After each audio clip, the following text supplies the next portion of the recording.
kula dipun utus Angger Prabu Jaka Pitana gandeng teng Rayi Kurawa sajaipun badhe tumandang Sangga Runggi awit saking tumindakipun Angger Nata Mandura ingkang nilaraken pepanggihan rikala swau ampun ngantos kedadosan Istinggil Binaturata menika mangke enggal-enggal kapireng dumateng tiang-tiang Amarta. Ing dinten menika Angger Dipati Karna ing supados saged amambengi dukanipun Angger Prabu Baladewa.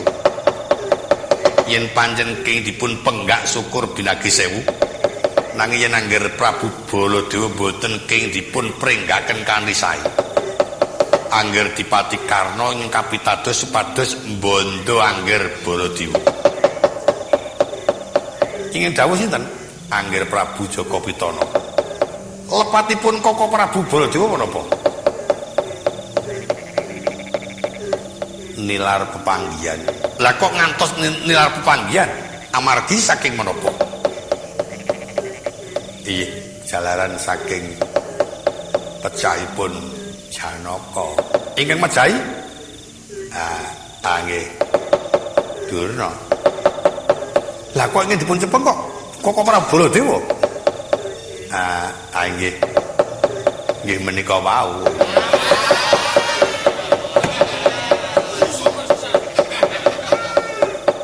Yen kedadosan ngaten menika nglepat menika Durna kok ingin dipun cepeng Koko Prabu Baladewa menapa kinten sampun leres. Menawi stanipun nggih. Nggih mboten. Senajan paman sing kuni menika nampi ngendikanipun Yai Prabu Jaka Pitana, kula supados nyepeng Koko Prabu Baladewa. Dinten menika kula mboten badhe magepan kaliyan Koko Prabu. Ingkang perlu kula menika ora nrimake Patri Janaka. Durna ta pundi sing kula wejing-wejing padane.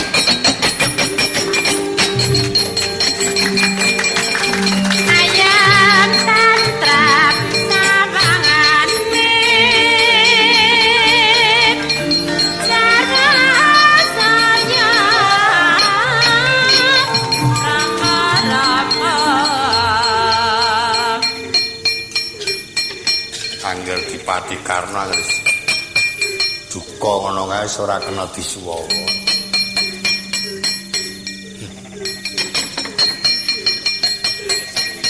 Ora karu-karuan. Paman sing muni. Durna Temudi. Durna Temudi. Nang kono.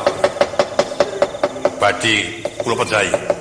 Tindakipun Durna ing mekaten wong agung mesti ora tanggung jawab, ora bisa paring pidana marang wong luput.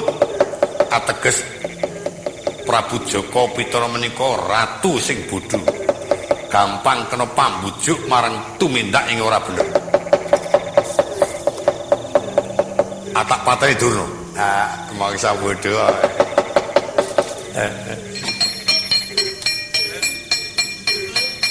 Dulu itu muncul.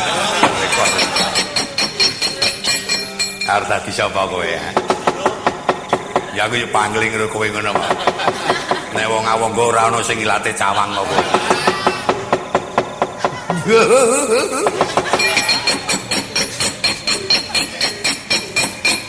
Lakoni wae lha bener niku cok gampang kewiyak wadine, Mas. Lah iya.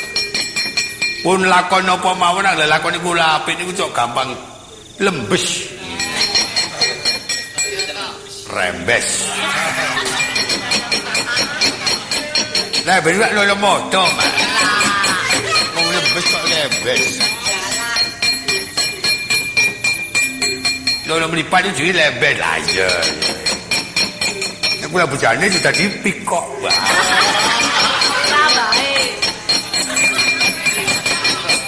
ya megal sing padha hati-hati wae.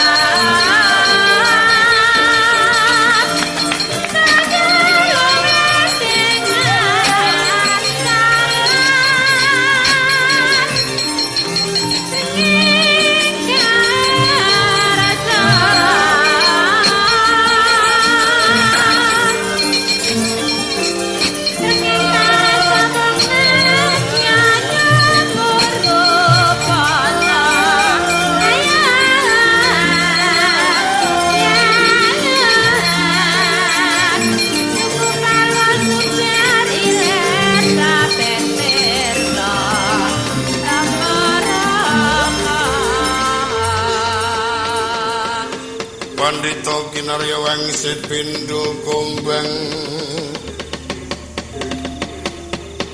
Nesepa madu sarining etawang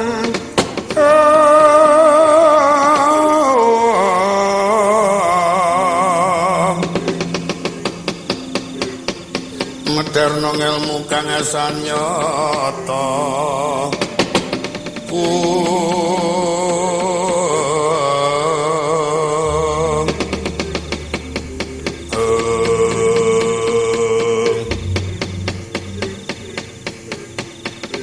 Tama Kula Rama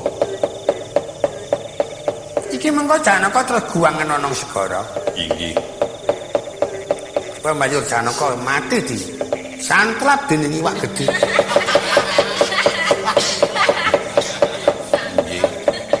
mengko jaya disantrap dening iwak gedhe balunge banjur didedet karo iwak-iwak cilik Drijine dicetheli para yuyu-yuyu. Merca padha bakal bisa tata tentrem ayem-ayem wis ora bakal ana sing kumawani tukang nyolong wanita. Ya apa ora? Iya leres. Ora ngoman-ngomani kowe jan. Kae Janaka wis tumeka ing pati kowe gampang. Bisa lancar uripmu. Lan bakal nampa bumi negara Cina ora kok misak nemlik kaya ngono. Iya badhe sekedhik wong menika anggenipun tumbas kanthi lila lair batos kenging kangge bebodro. Lah iya. Kae jenenge pemain mujur ngalor. Ya sampe tok jejer-jejer kaya ngono kae. Ya, iya. Lan gandeng triplek. Ki apik kamari ya, nek apa esuk. Bapak iso sare kono.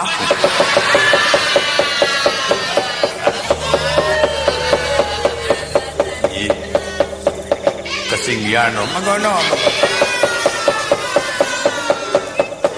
Besok ben bapak bakal tidak merono ya Satawa. mekaten Ya. Besok bakal tak polo kramake nek palkanen kagungan putra raja tak jenengane Dewi Asri. rikala semono sang tapa Begawan Dur nembe kewala anguda raos marang kang putra Raden Iswatama Pocapa dipati karo kecandak Durna mati dening aku nek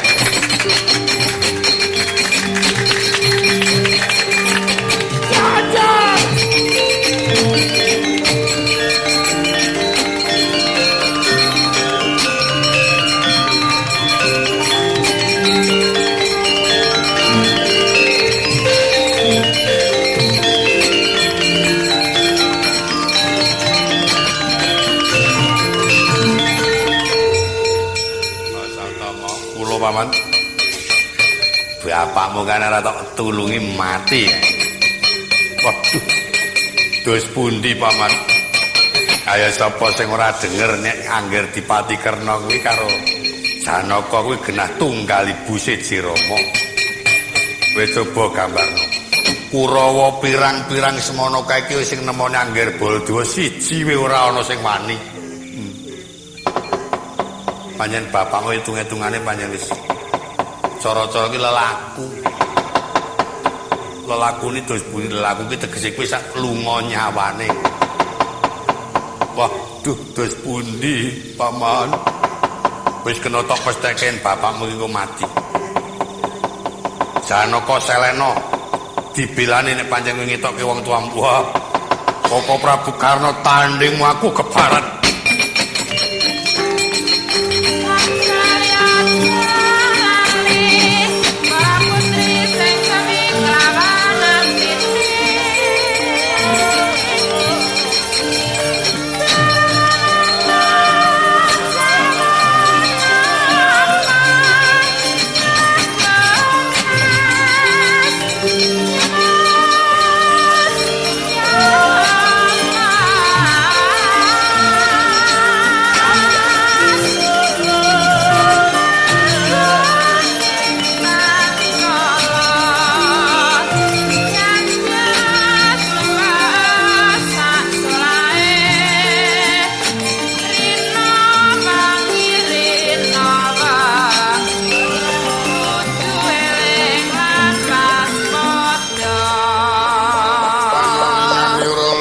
majaring latri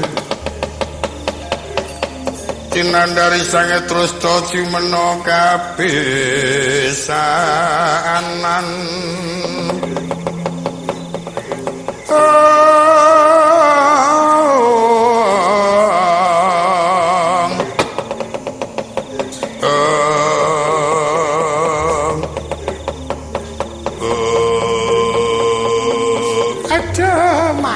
Waduh, angger Dipati Kerna panjenengan kok tega kaliyan kula nggih. Durna. Dosane apa Dimas Janaka tok pateni? Senajan to Durna ora krungu kupinge kudune bisa uninga peningalmu yen iku adikku. Mbok yo bodho pisan ngerti yen Janaka kuwi karo Dipati Kerna kuwi nunggal ibu. Upama to Janaka mati Pancakara, upama Janaka mati merga kerengan diranjap Kurawa, aku nglenggana lahir batin. Nanging bareng matine Janaka dijulung tungkul, inggih mongko ana stinggil Binaturata sepisan ngrasakake kalenggan ratu. Kang angka loro ngilangake trap silaning satriya utama, luwih-luwih Durna kuwi pendhita. Kok dadi duwe penemu sing ngomong kono kuwi nalarmu kepiye? Keparat ki. Aduh, masa tama kepiye ngger aku dikeparat kaya ngene iki. Aduh, mati aku aduh, rambutku diukel kaya mengkene aduh, mati aku gek sirahku dijedil-jedilke kaya ngene aduh. Aduh. Irungku notoli lemah. Wis irung kaya cucuk manuk. Malah notoli lemah kaya ngene aduh. Aduh, aku ngeman manukku. Notoli lemah kaya ngene. Dina iki rasakno tak tugel guru ae Dipati karo mati jenengan Bang.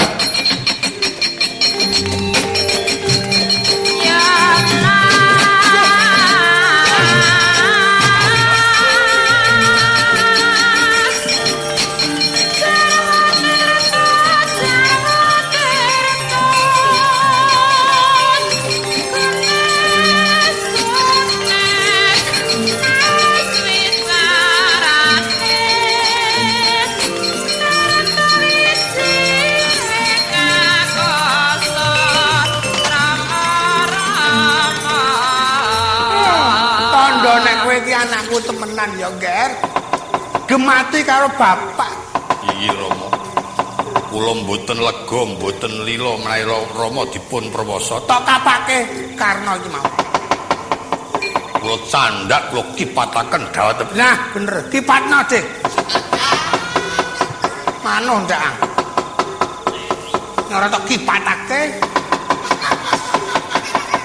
Kraket terus karo aku. Awak rambut diukel cari. Jajane wis. Bayangno. Njur dijeblek-jebleke nang lemah coba. Bapakmu wis. Kuwi durung nek dengan tak tamani Japa Mantra. Tak gamu dlamane apa ora? Terus melentung sikile. Nggon jempol.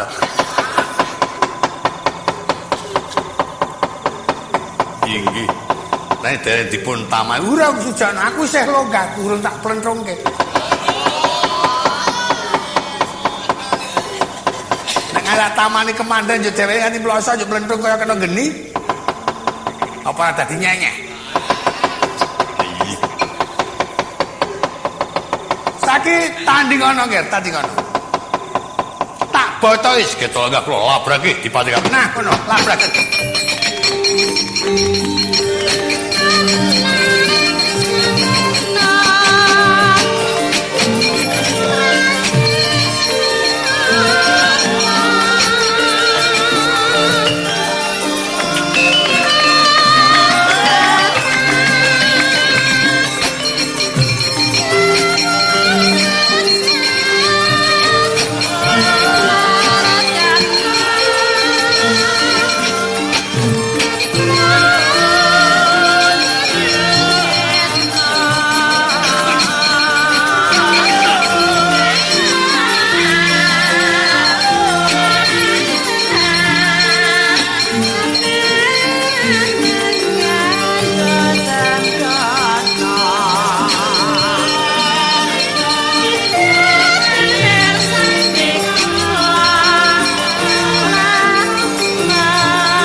tumebruk tibaning raga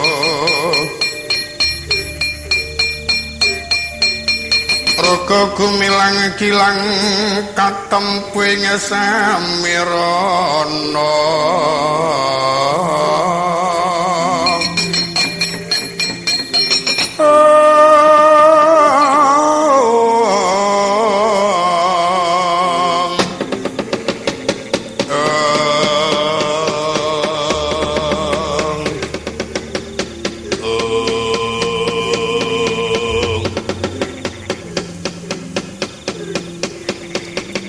Mboten kula tampi kula kinten Kang Mas Dipati menika wau alit sakit ageng ngantos putung ampean dalem. Dimas Durta wonten dawuh. Durna wis kecekel tanganku. Bakal tak pateni dep-dep aku malesake adikku Arjuna. Nanging anake lanang ora nrimake. Iswatama nglambung sangka ngiringan satemah pun Kakang kurang prayitna nganti pun Kakang dikipatake tumiba ana ngersamu. Iswatama mengkono Dimas kanggo tulodo marang kabeh para Kurawa yen pancen ana kedadian tantrimane Kurawa pun Kakang dhewe sing bakal ngadepi. Asatama Petana kula piyambak badhe ngajar Iswatama keparat.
Bapak kepranggul bawat bentar mula trisanga suranggem kara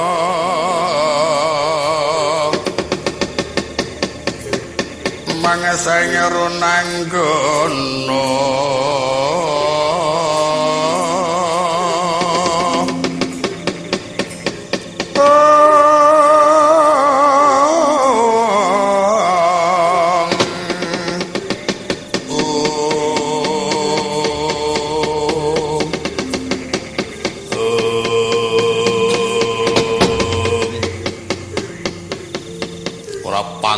saka ing kaduan wis ketok ketibange Durta kowe. Iya kepara nyata Iswatama. Arep apa mrene? Kowe wani gawe wirangi Koko Prabu Ngawung. Yen pancen niat arep njajal kaprawan mungsuhmu, aku aja ngepok koncane Koko Prabu Ngawung. Wah.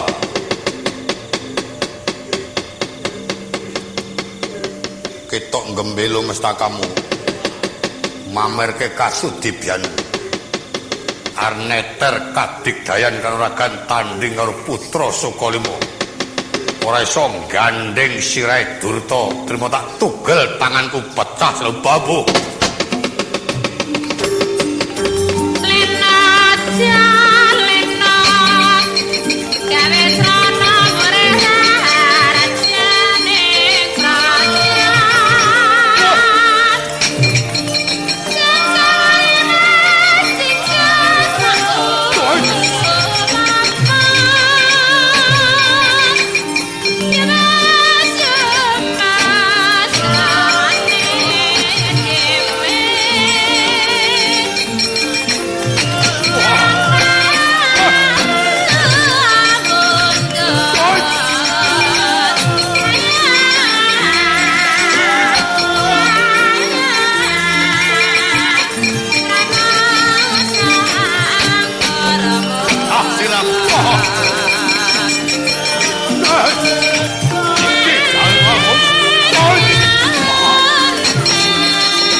Rasatama. Tak botol aja semelang ya Rasatama. Anake Durna nganti kalah karo anake Prabu Radya. Isen aku. Tak botol ya Rasatama.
Aku botol ngantek adus keringet.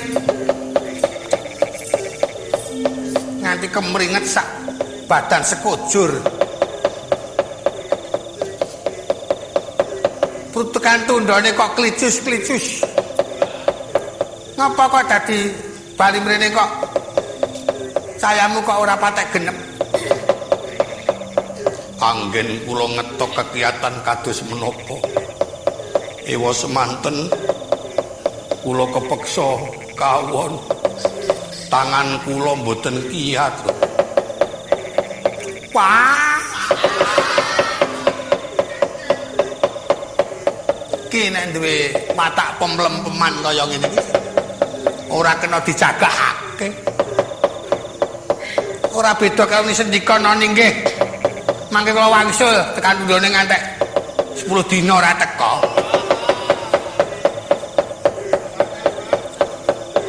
Wataya Rasatama ki pancen elek. Coba. Kowe tak seneng-senengke, tak lipur atimu, tak bombong-bombong. Wis. Nganti nggonku nyugoe nganti ledar ping 4. Aku tundane malah pemlempemang. Ora tenan lah. Kalau nggak usah tamang yang ngono. Mung pengen agek dong dikandani karo bapakne. Wah, ikan tenan nih. Tenaga kok man. Ah iya. Rane puna ora kaya ceninang-cenining. Petentang-petenteng. Oye. Cara-carane iki lin maju perang iki cara wong Nywara bliru. Kowe tok empake urung. Apane? Kadigdayane. Kadigdayane kok diempake niku ora nek udut. Wis tok tamakake apa urung kemandenmu ngono. Dadi mengene panjenengan tumama nang kono krasa lara njur lumpuh utawa mati. Ora kok diempake. Wong gunemane dialek dhewe kok diwangsuli kok. Tunggadene ora samane kunah.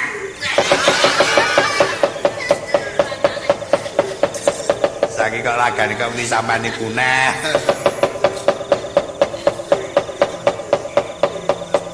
Kowe maju perang meneh ya, Ger? Iya. Tak supuk. Wis aja kuwatir wis tanggung jawab bapak. Oh iya. Waton aku isih wis aja sumelang. Ning ya kuwi. Nek ditanggung jawab kudu karo wong tuwa iki pengertian. Iya, mekaten. Tak coba kana masih meneh. Ya. Oh, pokoke manyo. Lho niki kemandane kekuatan niku teng mriki niki. Sing kok ulung kene iki. Oh. Nek tanpa niki mboten ndek kekuatan. Apa kelakon wis tenaga diperes-peres. Arep tenaga kuat tanpa lambaran. Kacau. Nah. Mangke badhe kula tamaken pusaka. Nah, ditamani pusaka. Pusakamu ditamake. Delok. Kaya ngapa pusakane? Godho Rama. Nah, wis kadang pancen lumayan. Tak suwe, Ger. Wis. Aja takon dosa iki.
Aduh, Rama kepeksa mboten kiyat.